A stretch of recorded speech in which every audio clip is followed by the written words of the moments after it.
আসসালামু আলাইকুম ভাইরা। একটা খারাপ খবর আছে, তো সময়ের অভাবে আমি আগে বলতেছিলাম বাট বলতে পারি নাই। তো কাহিনীটা হচ্ছে কি, 1-1.5 মাস আগের কাহিনী। তো মনে করেন আমাদের এখানে 40 জন ভাইদের মনে করেন ইমিগ্রেশন অফিসার ধরে নিয়ে গেছে। তো কেন ধরে নিয়ে গেছে? কারণ তারা একটা ইলিগাল কাজ করতেছিল, আর ইলিগাল কাজটার নাম হলো থেকপে। তো এখন ভাইদের মনে কোশ্চেন থাকতে পারে, ভাই থেকপে কি, মানে থেকপে জিনিসটা কি, তাই না? তো থেকপে হচ্ছে কি, মনে করেন এটা যেমন আমরা সহজে বোঝাইতে চাইলে, যেমন আমাদের বাংলাদেশে যেমন সুন্দরবন একটা কুরিয়ার সার্ভিস আছে না, তো বড় বড় যে ট্রাকগুলো আছে ওই ট্রাকগুলো মনে করেন মাল লোডিং আনলোডিং করা, মানে জিনিসটা এমন, এটারে কয় থেকপে। তো এই কাজটা কোরিয়াতে ইলিগাল, প্লাস এই কাজটা খুবই হার্ড। বাট সব থেকে যে মজার বিষয়টা, এই কাজটা মনে হয় মোটামুটি মানে অন্য কাজের থেকে সহজে পাওয়া যায়, কারণ কোরিয়ানরা মনে করেন এই কাজটা করতেছে না, যে কারণে মানে সুবিধা নিয়ে আমাদের বাঙালি অথবা নেপালি অথবা পাকিস্তানি মানে যা কিছু আছে ওদের দিয়ে মানে এই কাজটা করায়। তো মানে এই যে মানে বিষয়টা, তো ঠিক আছে, মনে করেন আমার এক বন্ধু তো কাজটা করতেছিল, মানে নেপালি, আমার বন্ধুটা নেপালি। তো মনে করেন ওই কাজটা করতেছিল, আর করতেছিল কাজটা মনে সোমবারে। তো মনে করেন করতেছিল মানে মাঝপথে মনে করেন কি করছে, ইমিগ্রেশন অফিসার ওরা ধাওয়া দিছে। তো ধাওয়াতের পরে মনে করেন ওদের ধরছে, মানে ওরা যেখানে মানে যে কজন আসলো মোটামুটি 40 জনের মতন আসলো, তো ওদের মনে করেন নিয়ে গেছে, মানে ইমিগ্রেশন অফিসার ওদের অফিসে নিয়ে গেছে। তো নিয়ে আসার পরে মনে করেন ওদের যে কাছে ফোন আসলো, মানি ব্যাগ আসলো, আইডি কার্ড বা আমরা ইয়ারসি কার্ড করি, তো ওগুলো মনে করেন নিয়ে গেছে। নিয়ে আসার পরে মনে করেন 2 দিন মানে কারোর সাথে কথা বলতে দেয় নাকি, মানে আর কি আমার যা বলছে আমার বন্ধু। তো তারপরে কি করছে, ওদের ফোন দিছে, মানে ওদের ফোনটা ওর কাছে দিছে, তাদের কাছে দিছে। তো দেওয়ার পরে বলছে যে তোমরা কল দাও, তোমাদের যে মানে যা কিছু আছে মানে আত্মীয় স্বজন অথবা যে আছে তাদের কল দাও। তো ঠিক আছে, তারপর কল দিয়ে আমার বন্ধু আমাদের কল দিছে, আমার আরেক বন্ধুদের কল দিছে। তো মনে করছেন তারপরে বলছে যে মানে কোরিয়ানে যদি আমি বলি, তো এটা মনে করেন 2,20,000 অথবা 30,000 ওন, 20 লক্ষ মানে 22 লক্ষ ওন যদি আমি কোরিয়ানে বলি। আর যদি আমি বাংলা টাকায় বলি, মনে করেন 2 লক্ষ টাকার মতন এমন আর কি, বাংলা টাকা। তো মনে করেন এই টাকাটা আর কি জরিমানা হিসেবে নিতে মানে দিতে বলছে ওদের আর কি। তো তারপর ঠিক আছে, বন্ধু বান্ধব আমরা সবাই মনে করেন যোগায় মানে যে যেখানে পারছে সাহায্য করছে।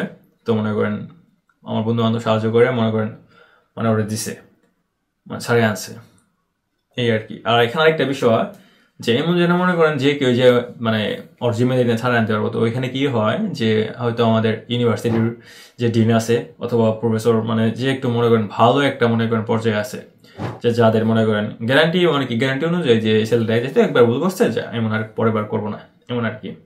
বাট জীবনে মাস্ট নিব। আর একটা কথা বলতে পারে হয়তো অনেকে যে ভাই মানে মানে ভিসা যদি মানে ইমিগ্রেশন অফিসার একবার ধরে তাহলে কি বাংলাদেশে পাঠায় দেয়নি, না বাংলাদেশে পাঠায় না। এই যে জরিমানা যেটা বললাম, তো এই জরিমানাটা নিয়ে বাস এটা তারপর সাইডে দেয়। বাট এটা একটা জিনিস মানে ইফেক্ট করে, পরে যদি এমন কোনো কিছু হয় তো পরের বার আর কোনো মানে সুযোগ দেবো না, তো ডাইরেক্ট মনে করেন বাংলাদেশে পাঠাতে দেবেন আর কি। এটাই গেল। তো এখন যে বিষয়টা আমি বলতে চাই আমার ভাই বোনদের যারা আছে কোরিয়াতে অথবা ইন ফিউচারে যারা আসবে, তো এটা আপনারা কিভাবে এড়াতে পারেন? তো সর্বপ্রথম মনে করেন যদি পারেন এই কাজটা না করাই। বাট যেহেতু পেটের তাগিদে আমাদের মনে করেন এখানে অনেক কিছু থাকে না, আমার ওটা করতে হয়, মানে কাজটা করতে আমি নিজেও করছি কাজটা একসময়। তো মনে করেন পরবর্তী থেকে আপনারা কি করবেন, সর্বপ্রথম মানে সোমবার দিন মানে মানডে কোরিয়াতে আপনার শনি রবিবার বন্ধ থাকে, বুঝছেন? আর ওরা কি হয় মানে ইমিগ্রেশন অফিসাররা যে মানে যারা আছে, তোরা মানে শুক্রবারে আমাদের সব লিস্ট করে যে ওরা কোন দিনে আর কি ধাওয়া দিব। যেহেতু শনি রবিবারে বন্ধ থাকে, তোরা কি করে সোমবার দিন মনে করেন ধাওয়া মারে, মানে ওইখানে ধাওয়া মারে হলো সোমবার দিন, টার্গেট সোমবার দিন। তো এর আগে মনে করেন একটা কাহিনী হয়েছে, তো ওই দিনে মনে করেন সোমবার ছিল, মানে সোমবার দিনে মনে করেন ধাওয়া মারছে। আর ওই দিনে মনে করেন আমার ফ্রেন্ডের এক ফ্রেন্ড ওই ধরা খাইছে। তো আপনারা করবেন কি, সোমবার দিন মানে কাজে যাওয়ার মানে যতক্ষণ পারেন আর কি, যতটুকু পারেন মানে কাজে যাওয়ার চেষ্টা না করবেন, মানে থেকবেতে। তো এটা গেল। তারপরে যে কাজটা আপনারা করবেন এটা হলো একটা টেকনিক, খুবই টেকনিক, মানে মারাত্মক একটা টেকনিক কি আপনি নিজের কাছে এটা। বাট এটা আপনি নিজের কাছে, আপনি নিজের ওইখানে মানে পরিস্থিতি কেমন ওটা আপনি আগে দেখে নেবেন। যে যদি মনে করেন যে ইমিগ্রেশন অফিসার আসে সেটাই যে আপনার কলার ধরবো, ওই বাইন তুই নাকি করস, মানে জিনিসটা এমন না ভাই। তো ইমিগ্রেশন যদি আসা একটা পুলিশের মানে গাড়ি আইতেছে, আপনি বুঝতে পারতেছেন অথবা দেখতে পারতেছেন, কারণ এগুলো একটু খোলা জায়গায় মানে কাজগুলো হয়, এই যে এই কাজগুলো থাকবে, কাজগুলো মানে বাইরে সবকিছু দেখা যায়। তো আপনারা কি করবেন, আগে থেকে সবকিছু মানে একটু মাথা চিন্তা করে রাখবেন যে যদি মানে আসে, আমি মানে ফোর্স দিয়ে ওই জায়গাতে বাইরে যাও, অথবা আমি এই জায়গাতে মানে পলায় থাকুন, অথবা আমি এমনি বাইরে যাও, মানে আপনার মানে ওই জায়গার পরিস্থিতি আপনি বুঝবেন, কারণ চাচা আপন বাচ্চা। যদি বন্ধু বান্ধব থাকে আস্তে করে ওদের মনে আগে আগে মানে কিন্তু বলে রাখবেন, এগুলো সবকিছু বলে রাখবেন, ইশারা মানে ইশারা দিয়ে বোঝাই দিবেন।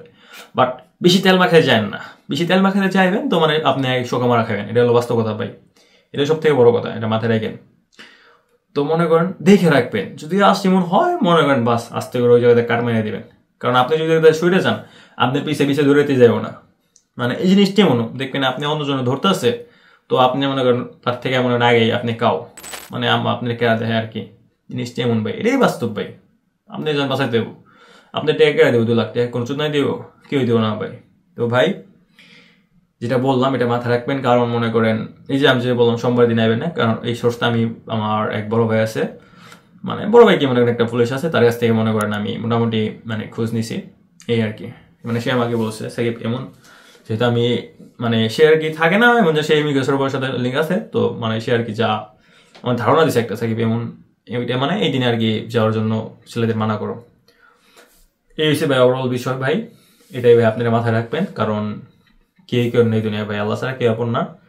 ভাই হিসাবে আমি যেটুকু আমি জানি আপনাদের জানাই রাখছি, ইন ফিউচারে যারা মনে করেন আমাদের কোরিয়াতে কাজ করতেছেন অথবা যারা আসবেন তারা এই জিনিসটা মাথায় রাখেন, এতে মনে করেন আপনাদেরই ভালো হইব। আর যদি এমন আর কোনো কোশ্চেন থাকে আপনারা আমার কমেন্ট বক্সে সমস্যা নেই, আপনারা কমেন্ট করে রাখবেন, তো ইনশাল্লাহ ভাই আমি আপনাদের অ্যান্সার দিয়ে দিই ইনশাল্লাহ ভাই। দেখে পরবর্তীতে ভালো আপনারা সবাই, আল্লাহ হাফেজ ভাই জানরা।